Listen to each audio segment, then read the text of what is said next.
Tonight, Friday Night Fights visits beautiful Miami, Florida. Summer is fast approaching, and there will be hot prospects on display.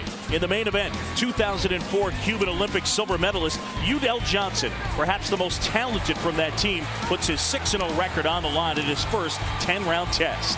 And in the co-feature, two undefeated welterweights take a major gamble as Kenny K.O. Galarza, 13-0, all wins by knockout, takes on 11-0 Brad Solomon. It's a cool night of boxing from the Sunshine State on Friday Night Fights.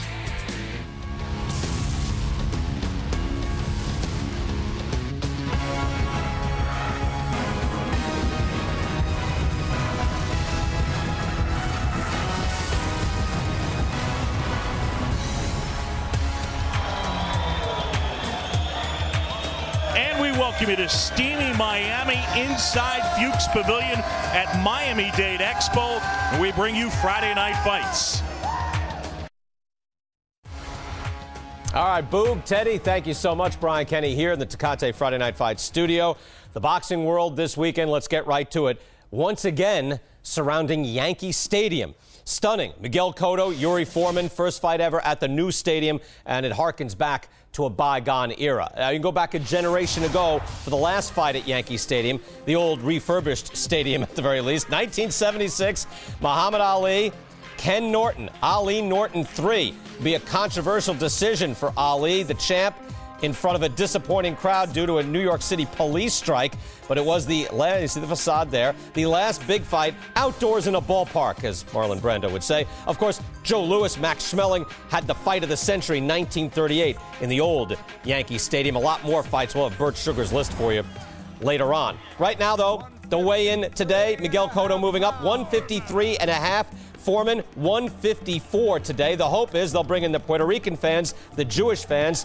Foreman is studying to be a rabbi, and also the New York City fight fan. Here's both guys. Bigger than the dream, you know what I mean? When I came here to this country 10 years ago, never ever even imagined that one day I would fight in the stadium, you know? It's an honor, you know, be part of history and recognize, like, the first boxing event in the Yankee Stadium. Whatever Miguel Cotto is going to bring, I will have to counter it and have my antidote. He's not the first undefeated guy I faced in my career. Covering the fight for us in New York City is Dan Rayfield of ESPN.com. Dan, first, give us some of the logistics and some of the challenges of having a boxing event at Yankee Stadium. It hasn't been done in a long time. Well, it hasn't been done, Brian, since 1976 when Muhammad Ali fought Kenny Norton in their third fight. And, you know, there, of course, when you're doing any kind of fight, there's logistical issues. This one, they have to set the ring up outside. The ring is going to be in right field, so there'll be people sitting on the outfield grass as well as in the bleachers. And, of course, one of the main concerns is that it's supposed to have a chance of thunderstorms on Saturday, so there's obvious concern about that as well. But it looked spectacular at Friday's weigh-in, and it just is going to be an unbelievable scene, I believe. What are they expecting attendance-wise, and how are they roping it off or cordoning it off? Well, the attendance is going to be probably in the 20 to 25,000 neighborhood. Bob Arum said today they already have over 17,000 sold, and of course that was earlier on Friday, and then between the rest of Friday and Saturday with the walk-up and a lot of hype and a lot of attention, you know, there'll be probably a very good walk-up on a fight like this, you know, assuming that the weather holds out. And, you know, the gate will be probably in excess of $4 million, which is a lot of money for a fight in a ballpark. Dan is also at the Boxing Writers Dinner tonight. That's in Manhattan. Our own Joe Tessitore is being awarded with the Sam Taub Award. He's there. Manny Pacquiao, Fighter of the Year, Fighter of the Decade. He's there as well. What is that scene like, Dan? You know, these Boxing Writers dinners, I've been to many of them, and they're just a great scene. It's all kinds of people from the industry, but it's also open for fans if they want to buy a ticket. So a lot of the fans get to come and, you know, meet some of the fighters and the different people around boxing. Obviously, the writers are here. You know, I was standing, you know, with a bunch of people a few minutes ago, and who comes walking in? Smoking Joe Frazier. He's going to give Manny Pacquiao the Fighter of the Year award, which has been renamed the Muhammad Ali Joe Frazier Award. So it's just a wonderful scene to see these guys. All right, Dan Rayfield, ESPN.com in New York City. Thank you, Dan. Thanks, Brian. All right, let's get to the fight itself now. Miguel Cotto has been through some wars. The first pro loss to Antonio Margarito, and then even his last two bouts, very, very tough. Against the rugged Josh Clottey, he was cut early after putting Clottey down earlier in the fight. Had to open up the attack to take the fight back, which he did. He fought valiantly. He was able to do it, but he was cut badly. And took a lot of punishment in the fight from a full-sized welterweight. And then November of last year, an epic in its own right against Manny Pacquiao. Early, looked like Cotto was going to blow Pacquiao out of the ring. But Pacquiao rallied back. They had 3 savage rounds, and then the speed and power just took over. Cotto would be battered and later stopped. Now to Yuri Foreman out of Belarus. Mentioned he couldn't imagine being in this country and doing what he's doing right now. And he's not been through the same talent in the same type of division. Had back-to-back split decisions in 2007.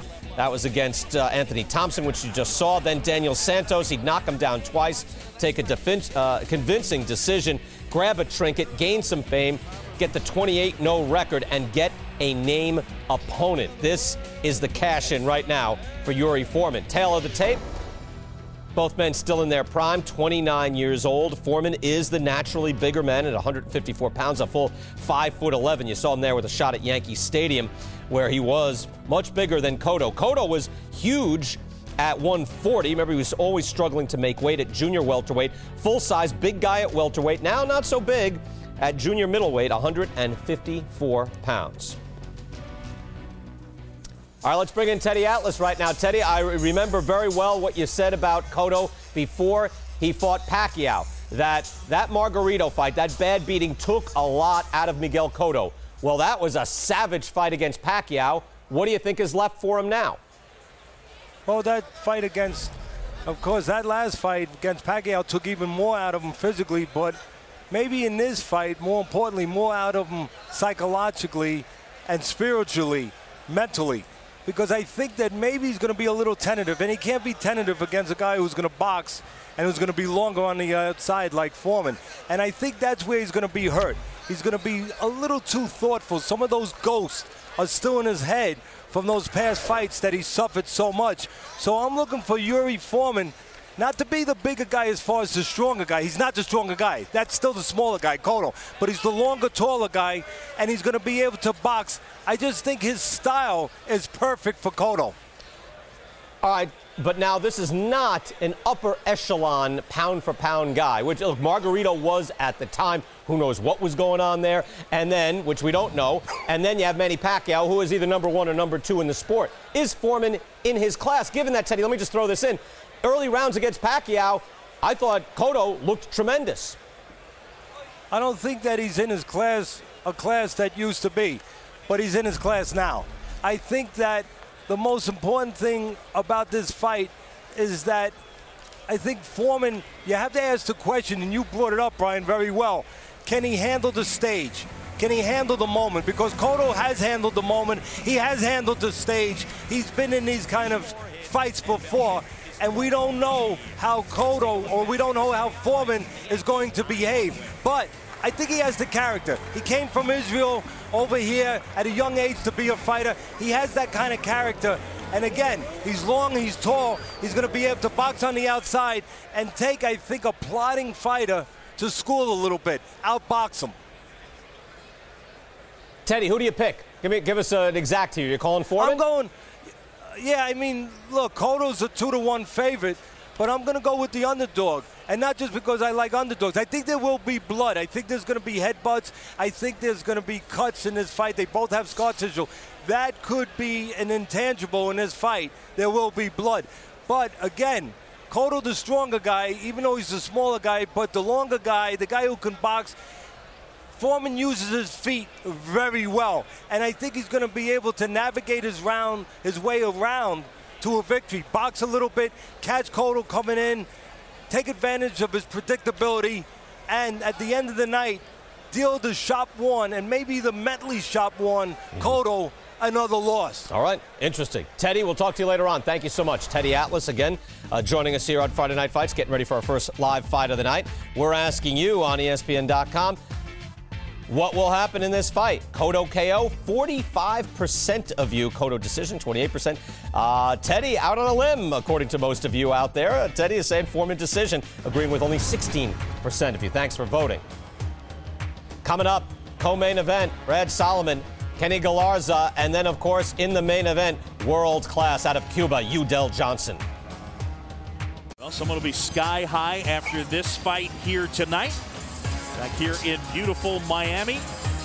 And our co-feature, A welterweight bout here on Friday Night Fight.